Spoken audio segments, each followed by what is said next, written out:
Mbah Manguntir itu sembunyi di Ngelanggeran. Setiap ada perbuatan buruk atau jahat suatu saat terungkap atau tertangkap itu. Selamat malam sedulur-sedulur. Malam hari ini kita bersama Mas Dika. Kita akan ngobrol-ngobrol terkait dengan Desa Ngelanggeran, mencari informasi apa sih ya, sejarah terkait dengan Desa Ngelanggeran. Oke, selamat malam Mas Dika. Selamat malam Mas Heru. Gimana kabar? Alhamdulillah baik. Selama nggak ketemu ini. Ya, iya. Ya Mas Dika, ini terkait uh, buku Dumadining Desa Ngelanggeran yang babat alas Ngelanggeran, menurut jenengan itu seperti apa Mas? Oh, jadi yang perlu diketahui bersama tentang buku Dumadining Ngelanggeran itu dibuat bersama dengan tim, baik itu sesepuh dan itu juga pemuda yang di Ngelanggeran. Itu banyak tim yang terlibat di situ, yang secara garis besar membicarakan tentang asal muasal atau sejarah tutur, sejarah lisan yang ada di Ngelanggeran, terutama berkaitan dengan hal-hal dasar apa yang mengawali di Ngelanggeran seperti itu. Tapi ya secara fakta tertulis atau dokumen dan lain sebagainya itu barangkali belum banyak terlengkapi, tetapi kita menyasar pada narasumber-narasumber sepuh seperti tokoh masyarakat, juru kunci, niku sama beberapa apa nggih yang sempat jadi saksi atas tutur leluhur kayak gitu. Nah, di buku itu kisah ataupun ceritanya itu seperti apa Mas Dika? Di awal membahas tentang akar nama Ngelanggeran. Itu pun disadur dari jelas karena nopo nggih, saya dan teman-teman itu hanya meriset.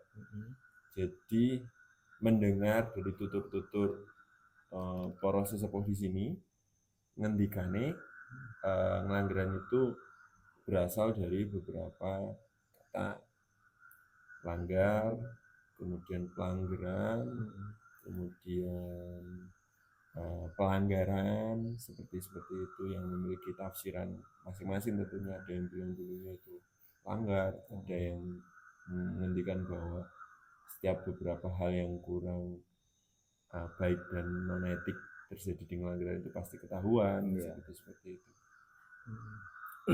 Mungkin ini Mas juga bisa ceritakan terkait nama ataupun menurut cerita sesepuh Mbah Manguntirto atau yang tokoh-tokoh di babat Ngelanggeran. Okay.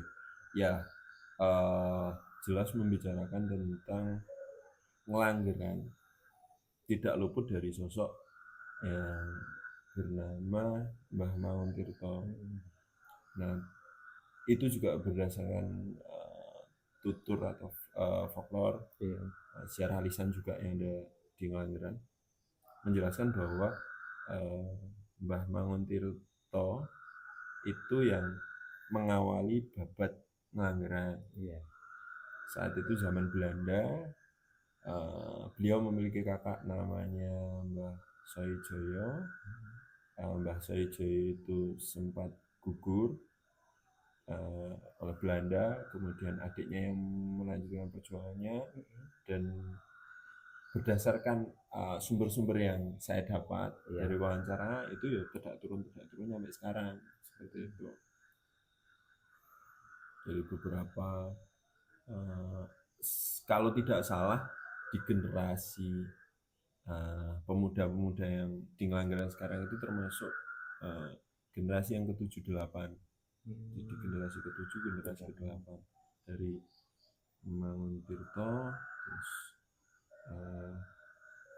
Sutodipo, Lanurjo, kemudian nanti bisa Mbah, aku kurang tahu nama lengkapnya, tapi yang Mbah Lurah Suto seperti itu, terus nanti turun seperti itu. Kalau dari total lurah di Ngelanggeran itu kan juga nggak lebih dari 5 kan, sampai ke sekarang secara administrasi Asimilasi. gitu Mas Heru. Tapi masih riset sih, Iya. jadi masih belajar gitu. Iya. Kalau istrinya Mbah Mangun itu siapa Mas? Oh ya, itu kalau tidak salah dalam beberapa literatur dan juga dalam proses penggalian sumber sejarah, istrinya Mbah Mangun Tirta itu kalau tidak salah namanya Mbah Nyai Kembang. Menurut tutur-tutur sesepuh yang ada di sini menyebutkan bahwa ketika berjuang melawan Belanda di Ngelanggeran, Mbah Mangun Tirta dan beberapa anak laki-lakinya itu tetap tinggal di Ngelanggeran untuk berjuang itu. Kemudian Mbah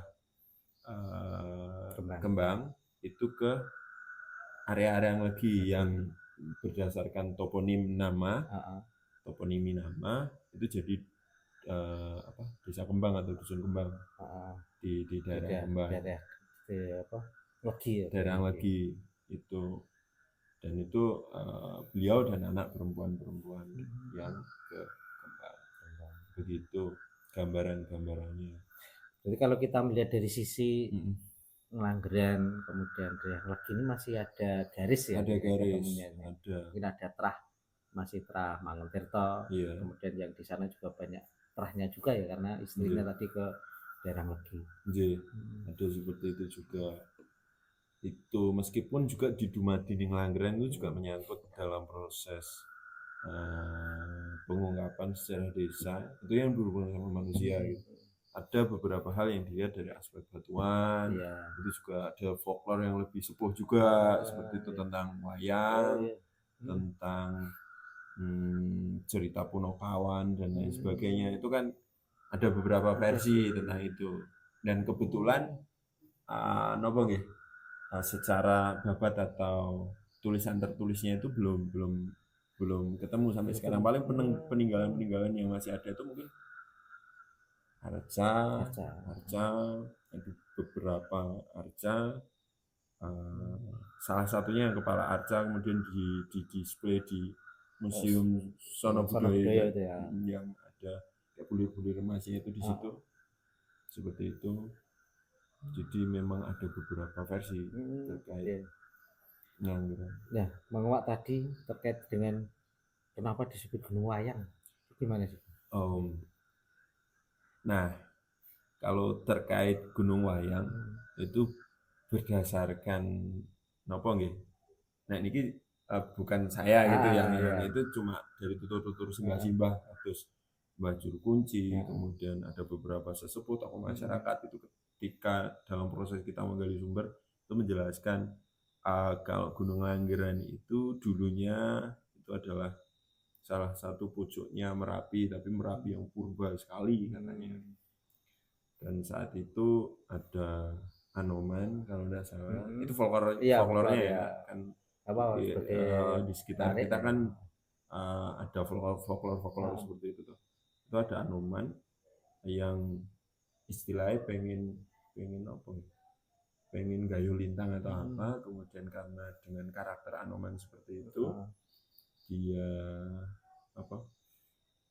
dupa atau menggeser si pucuk Merapi itu saat itu di sebelah utara, kemudian jatuh ke bawah si pucuk itu, kemudian datanglah Punokawan memperingatkan kepada Anoman tersebut untuk segera menyingkirkan batu tersebut.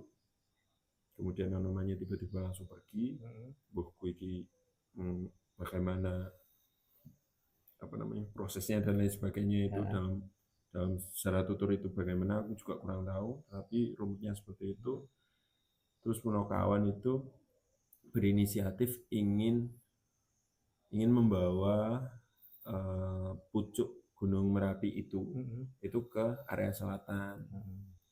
Ketika proses berjalan, kalau tidak salah pakai kayu jarak, pakai kayu jarak itu sampailah di suatu danau yang besar sekali. Kemudian mereka istirahat di situ, terus akan berjalan kembali ke selatan. Ternyata kayu jaraknya patah. di situ. Kemudian batu itu hanya digeser cerak umbul sing itu tadi, terus ya wes kuwi dadi terus jadilah gunung sekompleks Gunung Langgeran. Itu ceritanya katanya seperti itu. Kalau relasinya sama Gunung Merapi. Selain Gunung Merapi, relasinya sama urusan hal-hal ini ya, barangkali itu yang jadi salah satu pengetahuan lokal yang berkesinambungan sama apa ya, yang katanya Gunung Kidul itu dulunya lautan ya. Kemudian itu juga terbukti banyak fosil-fosil kan ya. Kemudian ternyata batuan yang di sini itu menyerupai yang di Wediombo. Kalau tidak salah seperti itu, dulu ada gunung api di bawah laut itu, batuannya persis, ada risetnya persis seperti itu. Nah barangkali kan beliau-beliau yang lebih pono atau lebih mengetahui dulu itu tuh karena mau dijelaskan secara gamblang dan lain sebagainya, juga keterbatasan banyak tapi pakai tanda-tanda gitu, sanepan seperti itu barangkali ya, menurut tutur-tutur poro-poro kan ngenten iku. Untuk saya kan sebatas riset saja dari data yang saya peroleh, saya olah, kemudian saya cari tahu, saya tafsirkan gitu. Ngoten sih Mas. Sambil diminum Mas Dika. Siap-siap.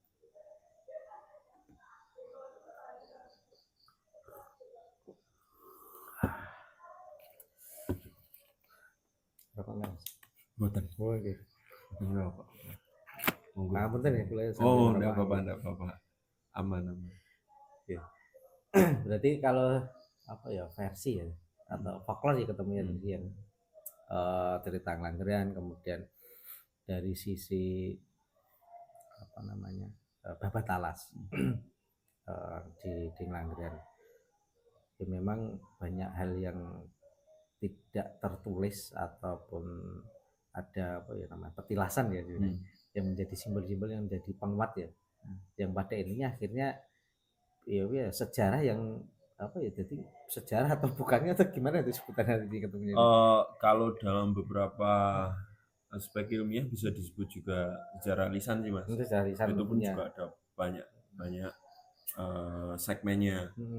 Bisa dibilang sejarah ya, bahkan pun dalam bahan baku menulis sejarah beberapa itu juga ada yang pakai dari folklore itu. Karena secara fakta, secara arsipnya belum ditemukan, bagaimana lagi gitu. Berarti lebih sejarah lisan itu juga sebagai salah satu acuan untuk mencari sejarah yang itu bisa disepakati bersama lah ibaratnya kan itu bersama. Seperti itu. Dan itu kan intinya ya pengetahuan lokal tentang jangka panjangnya anak turun atau cucu-cucu itu melestarikan itu bagaimana gitu. Jadi lewat clue-clue itu, misal tentang pohon, misal tentang itu eneng sing jenenge dong nek di Langgeran gedung kandang, ada banyak hal legayam, si dandang dan lain sebagainya. Itu kan ada keterkaitan, pasti ada keterkaitan sama sejarah dan pengetahuan yang ada di lokal itu. Jadi upaya-upaya para pendahulu untuk melestarikan itu yang saya respons secara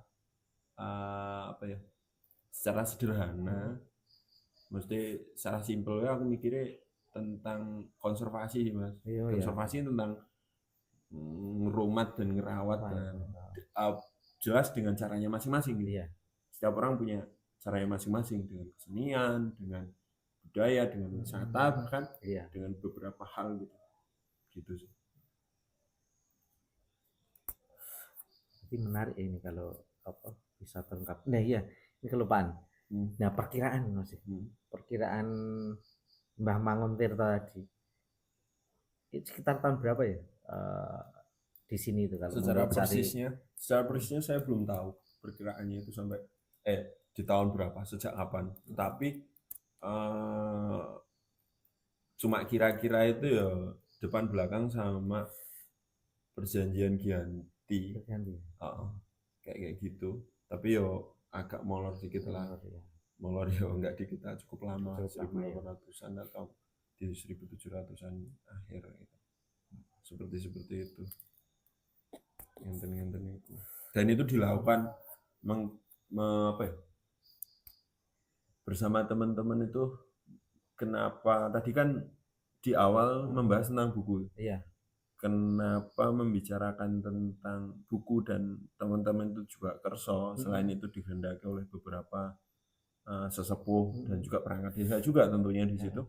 Itu juga upaya-upaya kecil untuk mencoba memahami di mana letak kami tinggal, kemudian apa yang terjadi, terus apa yang mesti dilakukan, gitu sih. Dan itu jelas prosesnya pelan-pelan Mas tentang itu. Termasuk saya juga perlu banyak belajar gitu sih. Nah ini Mas Heru, kebetulan kan Mas Heru juga terlibat dalam proses pembuatan buku tersebut. Jelas dong sudut pandang Mas Heru bisa jadi berbeda, bisa jadi sama dengan sudut pandang saya. Menurut Mas Heru bagaimana tentang pertama proses pembuatan buku tersebut? Yang kedua, itu secara versi itu apakah ada relasi dengan dulu kerajaan kah si Mbah Manguntirta itu, atau beliau berpihak pada Belanda yang lain atau bagaimana gitu? Kita tidak tahu. Saya tidak tahu, makanya aku perlu tahu tentang itu. Ya. Mungkin terkait dengan Mbah Mangun ya, Mbah Manguntirta. Ini versi ya, versi yang saya dapat, mungkin ya kita cari waktu dulu. Kalau saya dulu kan dapat informasi terkait dengan Mbah Manguntirta itu kan dulu ya sama, ini punya kakak namanya Sojoyo. Ada yang namanya Woso Ijoyo, ada yang Sojoyo, itu kan sama. Nah, dari sisi ini ceritanya, menurut cerita yang saya dapat, ini kan salah satu Demang Sojoyo ini. Demang di daerah Gantiwarna. Nah, di masa lampau ini salah Demang yang ada di Surakarta, Keraton Surakarta.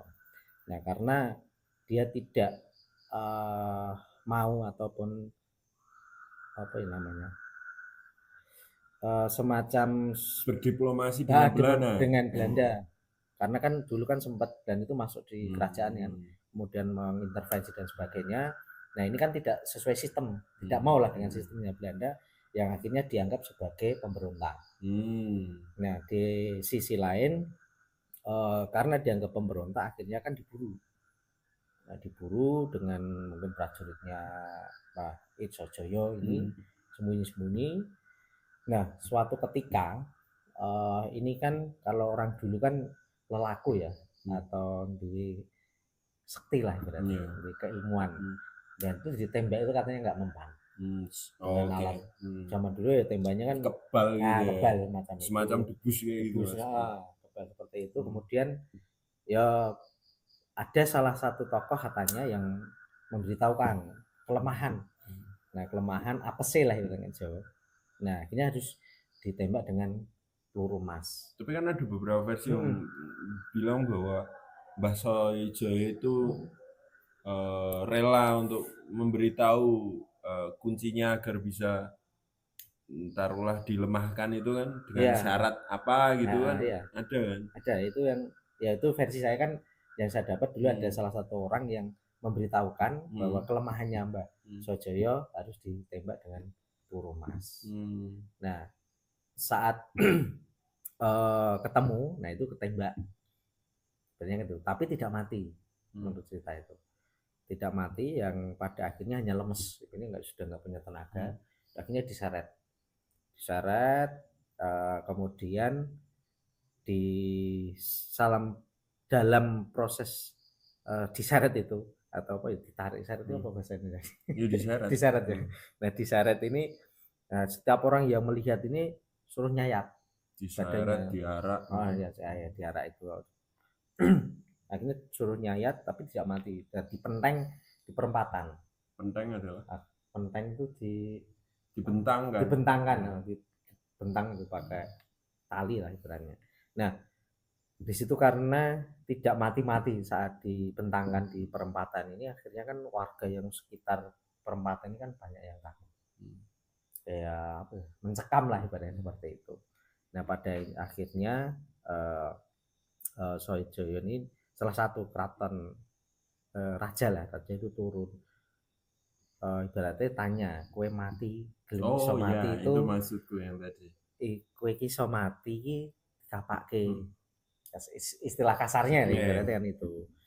Ya karena dia raja dan merasa dia punya apa namanya warga di sekitar itu karena merasa nggak nyaman, yang pada akhirnya lama kelamaan dia memberitahukan, aku iso mati tapi aku njaluk syarat. Yeah. Berarti, Syarat ya. ya punya syarat. Berarti anak lak sedulur pun njaluk diwongke. Istilah Jawanya. Tedak turune. Nah, tedak turunnya itu diwongke yang akhirnya disetujoni. Nah, sehabis itu dikasih tahu cara untuk bisa dia mati. Dia dipenggal pakai petel. Bukan pakai pedang tapi pakai petel. Nah, sehabis itu menurut cerita di petel itu putus kepalanya masih tertawa. Dan katanya itu langit gelap beberapa 7 hari atau berapa, mungkin kayak mendung lah, kayak mungkin ada mendung. Kemudian setelah itu apa ya udah tapi katanya dimakamkan di daerah Gantiwarno Mbah Sojo ini. Nah, kemudian dari sisi lain, kan tadi punya adik namanya Mbah Manguntirto. Nah, Mbah Manguntirto kan pas posisi Mbah Sojo ini ketangkap, sebenarnya dia lari dengan yang lainnya, nyebar lah ibaratnya itu, dengan prajurit yang lainnya nyebar. Akhirnya Mbah Manguntirto itu sembunyi di Ngelanggeran. Dulu kan di Ngelanggeran banyak batu-batu yang banyak gua lah, song itu. Nah, sembunyi di sekitar situ. Nah, kemudian katanya Mbah Manguntirto ini juga masih gerilya perang nih, gerilya berarti malam mainnya, malam nanti ke dimana ada basis penjajah ini dia datangi, beberapa dibunuh, kemudian juga mengambil makanan untuk stoknya mereka. Lalu seperti itu terus. Nah, lama kelamaan dia menetap di sini, menetap di Ngelanggeran. Nah, kemudian suatu ketika dia senang dengan seorang perempuan. Nah, senang dengan perempuan. Nah, ini namanya Mbah Kembang tadi di daerah Wegi. Nah, menurut cerita Mbah Kembang ini juga masih ada alur darah biru. Ya, proses-proses akhirnya menikah ibaratnya kan itu. Menikah, kemudian Mbah Manguntirto ini punya anak. Nah, lama-kelamaan dia pisah. Dalam konteks tertentu dia pisah dalam arti nanti yang anaknya Mbah Manguntirto ini yang laki-laki itu tinggal di sini, kemudian yang perempuan ikut Mbah Kembang kembali ke Wegi. Seperti itu. Nah, kemudian dari anaknya ini kan kayak Mbah Sutotipo, Mbah Ranu dan sebagainya, benar-benar sampai turun sampai saat ini yang ada di Ngelanggeran. Kemudian yang di Legi yang ikut Mbah Kembang juga mungkin ya sudah punya terah sebagainya, sudah banyak juga kan gitu. Seperti itu. Nah, untuk saat ini yang saya tahu juga makam Mbah Manguntirto itu di makam di sini di Ngelanggeran. Makam karang lah ibaratnya seperti itu. Yang barangkali muncul di Instagram itu yang Negeri Konoha dan lain sebagainya. Itu dekat situ. Dekat situ kan. Ambil shootnya dekat sama makam itu.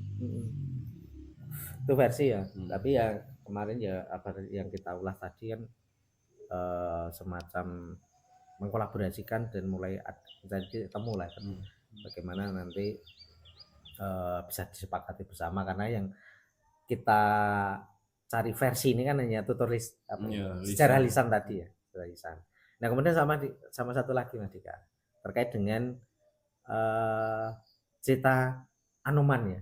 Nah, Anoman juga ini ada beda juga, ada sedikit beda juga. Kalau saya dulu sempat mirengke atau mendengar dari sesepuh itu, Anoman ini kan dia sama itu bermain dengan lintang, main lintang lah ibaratnya, main lintang. Kemudian diganggu salah satu tokoh pewayangan, tapi saya lupa itu namanya.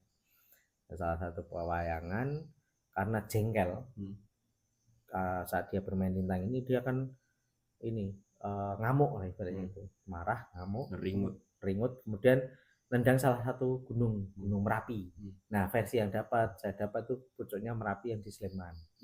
Nah, itu ditendang ditendang akhirnya kan terpental. Nah kemudian saat pucuk Merapi ini melayang ditangkap Punokawan dalam arti pikul lah sebenarnya. Punokawan mikul pakai kayu jarak kemudian lewat di Ngelanggeran ini salah satu Punokawan ini terpleset di salah satu tok namanya tok Sedandang. Nah terpleset itu kayu jarak yang untuk memikul itu patah dan akhirnya pucuk gunungnya itu nancep di sini di Ngelanggeran. Itu versi ya. Kemudian yang namanya puncak Merapi ini ya disebut ada Gunung Bucu. Ya, Gunung Bucu.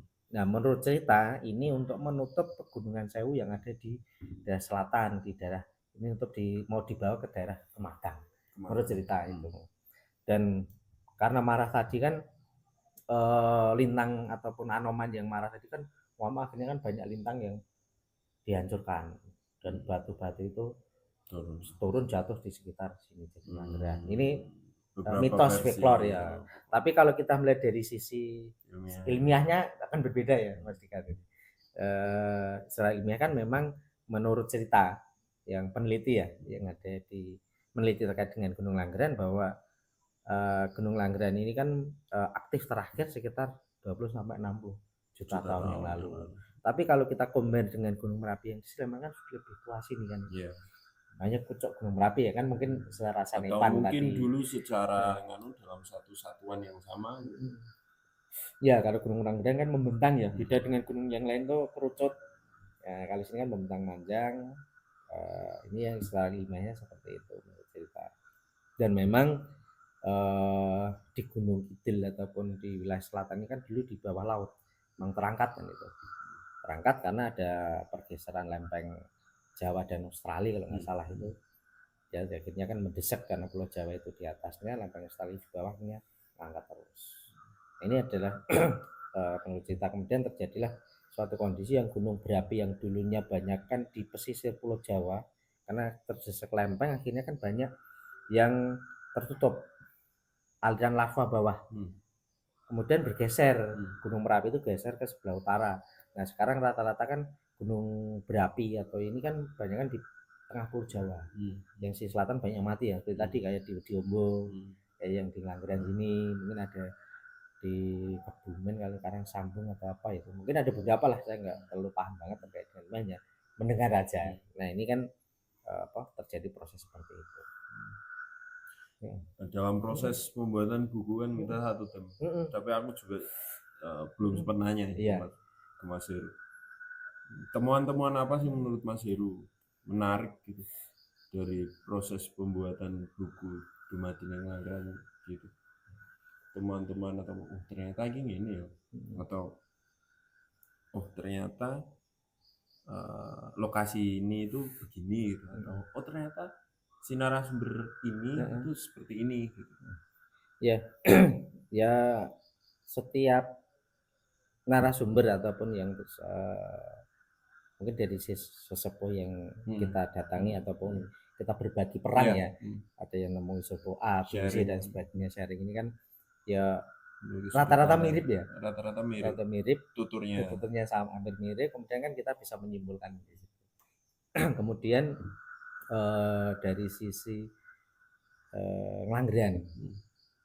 Nah Ngelanggeran sendiri kan ya sama ya, ada langgar, ada yang pelanggaran atau larangan kan itu. Kemudian berubah jadi kata Ngelanggeran. Nah di sini muncul kata dari sesepuh itu bilang bahwa setiap ada perbuatan buruk atau jahat suatu saat terungkap atau tertangkapan itu dari kata Ngelanggeran, dan kemudian menjadi nama yang nama Dunung, kemudian ada juga yang sekarang juga menjadi nama desa kan seperti itu. Nah, kemudian kalau dari sisi Gunung Wayang ya tadi Gunung Wayang secara mitos lah, mungkin secara kepercayaan kalau saya bilang terkait dengan Gunung Wayang, karena menurut kepercayaan masyarakat ini kan yang sesepuh dulu, Gunung Wayang ini di yang menguasai sar gaib lah itu ya, menguasai dominan yang tokoh pewayangan. Dan Engkowijoyo seperti itu. Kemudian yang sampai saat ini masih tanda kutip itu masih dipercayai, saat pagelaran wayang di Nglanggeran ini tidak boleh menceritakan saat masa kecilnya Raden Wijaya dan saat disakiti. Itu saat nanti ada pagelaran tidak boleh menceritakan itu. Yang kedua itu tidak boleh membelakangi gunung karena ini sudah namanya gunung wayang. Nah, menurut cerita itu ya nanti terjadi suatu hal kalau sampai membelakangi. Spesies. Ini hal-hal yang ya, agak unik semacam ya. pamali. Pamali ya. Seperti itu. Mas Dika, kita ngobrol-ngobrol terkait dengan Langgeran ya. Yang apa yang kita buat buku Dumadi Indonesia dari ungkapan dari beberapa sesepuh yang mungkin ini belum bisa dikatakan juga 100% ya. Mungkin terima kasih banyak Mas Dika atas waktunya bisa kita ngobrol-ngobrol malam hari ini. Mungkin di lain waktu bisa kita sambung lagi.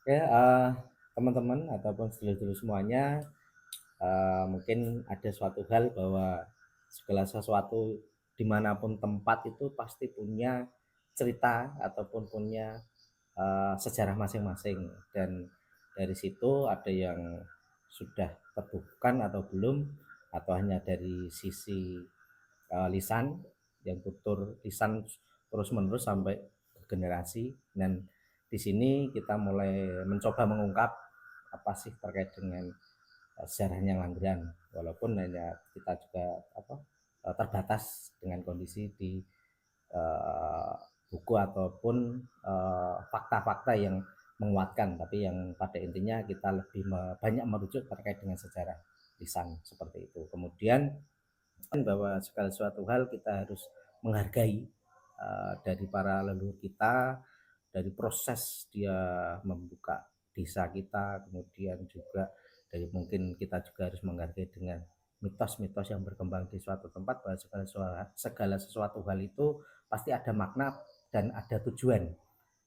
Leluhur dulu itu memberi nama, kemudian ada mitos atau sebagainya, pasti ada tujuan tertentu agar menjaga wilayahnya bisa aman, kemudian bisa terjaga kondisi lingkungan itu tetap baik seperti itu. Mungkin itu teman-teman atau sedulur semuanya. Terima kasih banyak. Sampai ketemu di lain waktu.